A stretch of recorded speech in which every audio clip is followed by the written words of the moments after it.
Bizarre manifestations were now too frequent to count.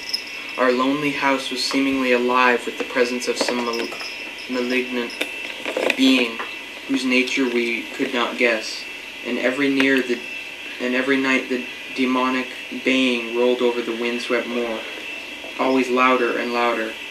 On October 29th, we found in the soft earth underneath the library window a series of footprints utterly impossible to describe. They were as baffling as the hordes of great bats which haunted the old manor house in unprecedented and increasing numbers. The horror reached a culmination in November 18th, when St. John, walking home after dark in the dismal, rainy railway station, was seized by some frightful carnivorous thing and torn to ribbons.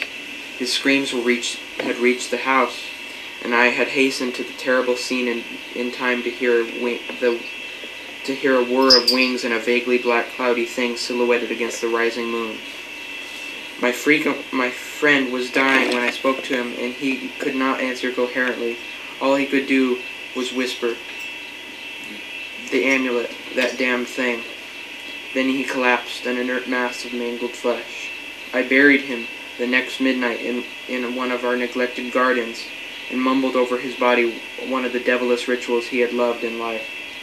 And as I pronounced the last demonic sentence, I heard afar on the moor a faint baying of some gigantic hound. The moon was up, but I dared not look at it, and when I saw on the dim-lighted moor a white nebulous shadow sweeping from mound to mound, I shut my eyes and threw myself face down upon the ground.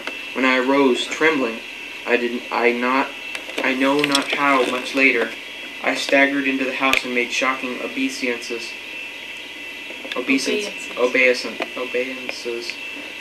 before the enshrined amulet of green jade.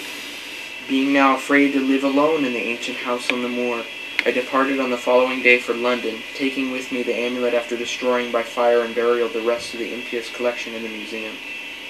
But after 3 nights I heard the baying again, and before a week was over, felt strange eyes upon me whenever it was dark. One evening, as I strolled on Victoria Embankment for some needed air, I saw a black shape obscure one of the reflections of the lamps in the water. A wind, stronger than the night wind, rushed by, and I knew that what had befallen St. John must soon befall me. Okay. The next day, I carefully wrapped the green jade amulet and sailed for Holland. What mercy I might not gain by returning the thing to its silent sleeping owner, I know not. But I felt that I must try any step conceivably logical. What the hound was, and why it had pursued me, were questions still vague, but I had first heard the baying in that ancient churchyard, and every subsequent event, including St. John's dying whisper, had served to connect that curse with the sealing of the amulet. Accordingly, I sank into the nethermost abysses of despair when, at the inn in Rotterdam, I discovered that thieves had despoiled me of his sole means of salvation. The baying was loud that evening, and in the morning I read a nameless deed in the vilest quarter of the city. The rabble were in terror, for upon an evil tenement had befallen a red death beyond the foulest previous crime of the neighborhood.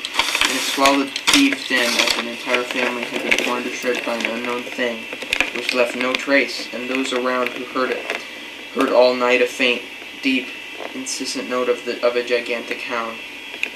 So at last I stood again in the unwholesome churchyard, where a pale winter moon cast hideous shadows, and leafless trees drooped sullenly to meet the withered frosty grass and cracking slabs, and the ivied church pointed a jeering finger at the unfriendly sky, and a night wind howled maniacally over frozen swamps and frigid seas.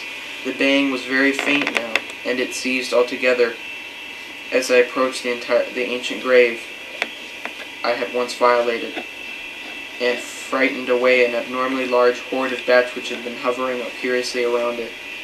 I know not why I went thither unless to pray, or gibber out insane pleas and apologies to the calm white thing that lay within.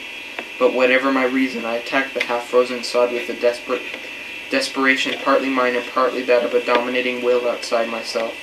Excavation was much easier than I expected, though at one point I encountered a queer interruption when a lean vulture darted down out of the cold sky and pecked frantically at the grave earth until I killed him with a blow of my spade. Finally, I reached the rotting oblong box and removed the damp nitrous cover. This is the last rational act I ever performed. For crouched within the centuried coffin, embraced by a close-packed nightmare retinue of high, sinewy sleeping bats, was the bony thing that my friend and I had robbed, not clean and placid as we had seen it, but covered with caked blood and shreds of alien flesh and hair, and leering sentiently at me with phosphorescent sockets and sharp, instigant fangs, yawning twistily in mockery at my inevitable doom. And when it gave from those grinning jaws a deep sardonic bay as of some gigantic hound, I saw that held in this gory, filthy claw the lost and fateful amulet of green jade. I merely screamed and ran away idiotically, my screams soon dissolving into peals of hysterical laughter. Madness rides the star wind, claws and teeth sharpened on centuries of corpses, dripping death astride a bacchanal of bats from night-black ruins of buried temples of Belial.